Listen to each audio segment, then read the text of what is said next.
Hey there and welcome. You know that feeling when you're looking for just the right word? It's right there on the tip of your tongue, but you just can't quite grab it. Well, in this explainer, we're going to unlock 20 words that will help you describe your world with a lot more confidence and, a bit more precision. I mean, think about it. It's something we do every single day. How do we share what we see, what we feel, what we think? Having the right words isn't about sounding smart. It's about making sure people really get what you're saying. It just makes all the difference. So that's exactly what we're going to do. We're going to explore 20 really useful words together. We'll break each one down, look at how it's used in real life, and make sure it's totally clear before we move on. Sound good? Let's dive in. Okay, let's kick things off with our first category, people and their qualities. These are the kinds of words we use to really capture who someone is, their whole vibe. Our first word is claimant. So, a claimant is simply a person who makes a formal claim for something. You're going to hear this a lot in legal situations or when dealing with insurance. For instance, after a car accident, the person who files the paperwork to get money for repairs, that's the claimant. The verb is to claim. And a common phrase you might hear is the rightful claimant, which just means the person who really deserves it. Okay, this next one is a really important distinction. Let's talk about hostile versus aggressive. Hostile describes a feeling or an intention. Think of a hostile environment. It's an unfriendly, tense atmosphere. Or a hostile stare. It's that simmering, unfriendly look. Aggressive, on the other hand, is all about the action. An aggressive driver doesn't just feel angry. They actually cut you off in traffic. So hostility is the attitude, and aggression is the behavior that usually follows. All right, now let's check out two really positive words that show enthusiasm. Eager and keen. Eager suggests a really strong, almost impatient desire. A kid might be eager to open their presents.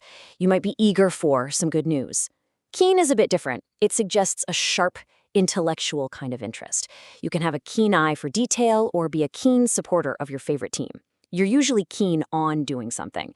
So both show excitement, but keen has that little extra spark of sharp focus. Here, we've got a whole range of great qualities. First step, independent. Someone who is self-reliant and doesn't lean on others. We all admire independent thinkers, right? Next, clever, which means you're quick on the uptake, quick to understand things.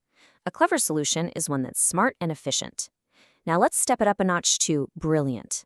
That's exceptionally clever or talented. A scientist could have a brilliant mind. And right at the very top, we have outstanding. That means you're so good, you literally stand out from the crowd. An actor might give an outstanding performance. So how do we talk about groups of people? Well, a lineup is a group that's been put together for a specific reason. Besides the police lineup you see in movies, it's really common for music festivals. You'd say, the festival has an amazing lineup this year. A squad, though, is a small team that works together really closely. Think of a bomb squad, or much more casually, your friend squad. It's all about teamwork and a shared goal. All right, we've talked about people, so let's shift gears. Part 2 is all about actions and their consequences. This is where we'll get into the words that describe what people actually do. Okay, these next two verbs are powerful and they sound kind of official. To revoke something means to officially take back a decision or permission that was given. For example, the government can revoke a driver's license. To invalidate something, on the other hand, means to make it legally worthless, usually because it doesn't follow the rules. A check without a signature, for instance, is invalid. So here's the key. You revoke something you once gave, but you invalidate something that was made incorrectly. Here are 3 great verbs about getting in the way or getting away. First up, dodge. To move quickly to avoid something. You can literally dodge a ball, right? But you can also, figuratively, dodge a difficult question. Next is clog, which means to block something up. A sink can clog with hair, or traffic can clog the streets. And finally, spin. Now, it can mean to turn around, of course, but, and this is the one you hear in the news all the time, to spin a story means to present it in a way that's biased to make your side look good. That's why you hear about spin doctors in politics. I love how some words have a whole family. Let's look at jam. It starts with the verb, to jam, which means to get stuck or to block something. You can jam a key in a lock. The process of doing this is called jamming. This term is also used for blocking signals, like radio jamming. And what do you use to do that? A jammer. See how that works? One simple idea creates an action, a process, and a thing. Struggle. Now, this is a word we can all relate to. The verb to struggle means trying really hard to do something difficult. You might struggle with a math problem. The adjective struggling describes being in that state, like a struggling student. A related word that's really useful is scramble. It means to move quickly but in a clumsy or difficult way, like scrambling over rocks to get to the top of a hill.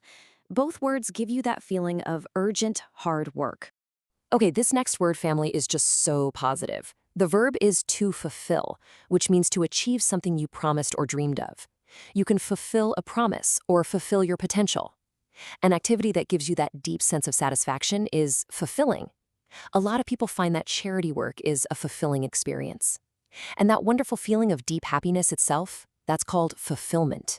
It's a beautiful connection, right? When you fulfill your goals, you get that amazing feeling of fulfillment. Okay, we've handled people and we've handled actions. For part 3, let's get a little more abstract and talk about the world of ideas and their outcomes. Now, these 3 words get mixed up all the time, but they're quite different. A principle is a personal rule you live by. You might say, it's one of my principles to always be on time. An ideology is a bigger system of ideas that a whole group or society shares, like a political ideology. And a doctrine is an official set of beliefs taught by an institution, like a church or the military. So here's a simple way to remember it. A principle is personal, an ideology is for the group, and a doctrine is from the institution. So how do we talk about good results? Well, we've got a few great options, and they each have a slightly different flavor. A discussion can be fruitful, meaning it produced a lot of good ideas. Something that is beneficial, like a healthy diet, is good for you. A business venture that is profitable, well, that one's easy, it makes money. And a plan that is effective is one that just plain works and gets the job done. So they all mean success, but in their own specific way. All right, we're heading into the home stretch. For our final section, we'll bring things back to the real world and look at systems and possessions, words for the tangible stuff around us. Let's break down 3 words that all have to do with things that repeat or go in a circle. A circuit is a complete path that ends where it started, like an electrical circuit or a racetrack.